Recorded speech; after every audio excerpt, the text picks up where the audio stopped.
एक बार भारत में एक राजा था। वह एक दुष्ट व्यक्ति था, घमंडी, लालची और क्रूर। प्रत्येक को वैसा ही करना था जैसा उसने आदेश दिया था।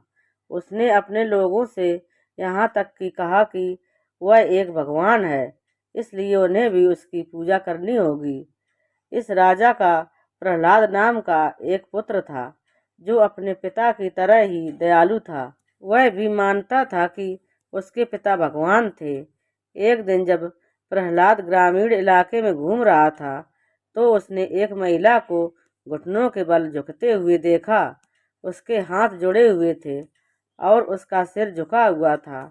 वह प्रार्थना कर रही थी, भगवान विष्णु, जो भय को दूर करते हैं, मैं आपके समक्ष समर्पण करता हूँ, महान प्रभु। प्रहलाद क्रोधित हो गया।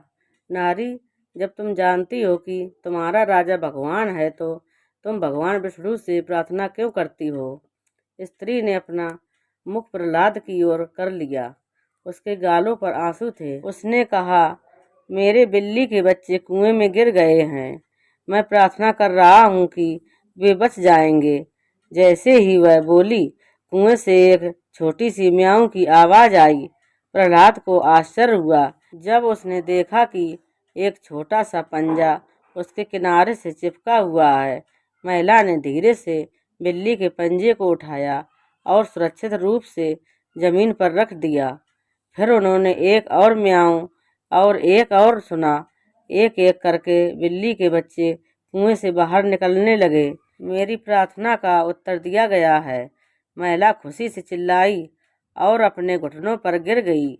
जैसे ही प्रहलाद घर गया, उसने सोचा कि क्या हुआ था। मेरे पिता आखिरकार भगवान नहीं हैं। उसने सोचा, आज से मैं भगवान विष्णु की पूजा करूंगा। जब यह बात उसके पिता को पता चली तो वह बहुत क्रोधित हुए। मेरा बेटा मेरी बात नहीं मानता, उसे सजा मिलनी ही चाहिए।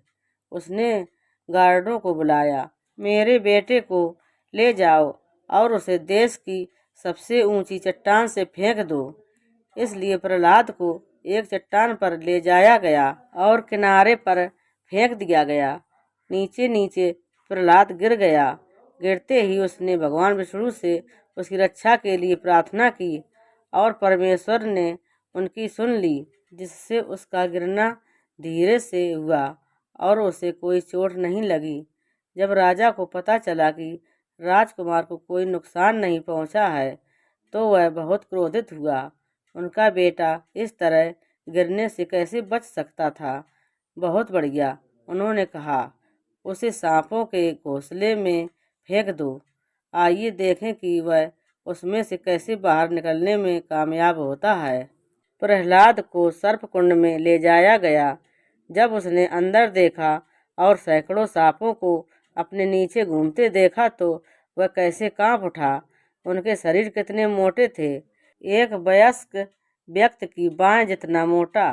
जैसे ही उसे अंदर धकेला गया, उसने अपने भगवान से प्रार्थना की। सांप प्रहलाद के शरीर के चारों ओर फुंकारते और लिपटते रहे, लेकिन उसे चोट पहुंचाने में असमर्थ रहे। जब उसे पता चला कि प्रहलाद को कोई नुकसान नहीं पहुंचा है, तो राजा और भी क्रोधित हो गया। उसे हाथियों के झुंड में डाल दो, वह चिल्लाया, लेकिन पहले उन्हें ताना मारो ताकि वे क्रोधित हो जाएं और उसे कुचल दें। उसने खुशी से अपने हाथ रगड़े। इस बार वह बच नहीं पाएगा, उसने हंसते हुए कहा। प्रहलाद को देखते ही हाथियों ने अपनी सूंड उठाई और जोर जोर से चिंगाड़ने लगे।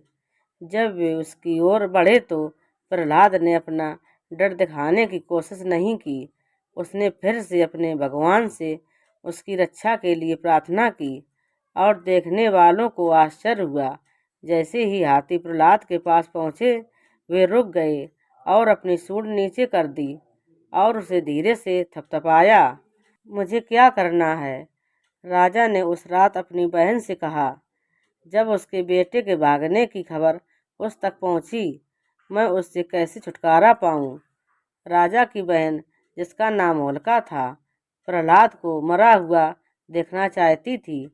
यह मुझ पर छोड़ दो, उसने उससे कहा। मेरे पास विचार है। सुबह मैं एक विशाल अलाव जलाऊंगा और उसमें चलूंगा और प्रहलाद को मेरे पीछे आने की चुनौती दूंगा। राजा ने भयभीत होकर कहा, तुम्हें जिंदा जला दिया जाएगा? मैं नहीं, वह मुस्कुराई। लपटें मेरा कुछ नहीं बिगाड़ सकती।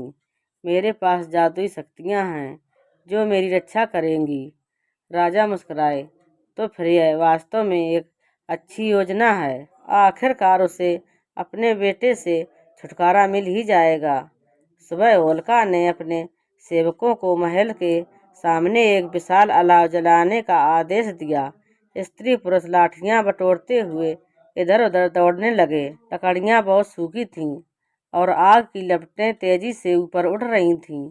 जल्द ही आग तेजी से जलने लगी। वह इतना गर्म था और इतना जल रहा था कि किसी की भी उसके करीब खड़े होने की हिम्मत नहीं हो रही थी। जैसे ही आग की लपटें ऊंची होने लगीं, होलिका ने प्रहलाद को अपने पास बुलाया। मेरा लड़का, उसने उससे कहा। उसने अलाव की ओर इशारा किया। आइए देखें सबसे बहादुर कौन है। एक बार और अपना साहस दिखाओ। आग में मेरे पीछे आओ। और इसके साथ ही होलिका आग की लपटों में समा गई। उसकी जादुई शक्तियों ने उसे नुकसान होने से बचाया। लेकिन अब भगवान विष्णु प्रहलाद पर नजर रखे थे, जैसा कि उन्होंने पहले भी कई बार किया था। अपने भगवान से प्रार्थना करते हुए प्रहलाद उसके पीछे आग में चला गया। जैसे जैसे आग की लपटें ऊंची होती गईं, भगवान विष्णु ने होलिका की जादुई शक्तियां छीन लीं और उसके बदले प्रहलाद को दे दीं। आग की लपटों ने होलिका को अपनी चपेट में ले लिया तो अचानक चीख पुकार मच गई। एक झटके में उसके पास जो कुछ बचा था वह कुछ चमकते अंगारे थे, लेकिन प्रहलाद आग के बीच में खड़ा रहा। तेज लपटों से उसे कोई नुकसान नहीं हुआ। और आज भी होली के समय आग जलाई जाती है और जब वे टिमटिमाती लपटों को देखते हैं तो लोग होलिका और प्रहलाद की कहानी याद करते हैं और कैसे बुराई पर अच्छाई की जीत होती है।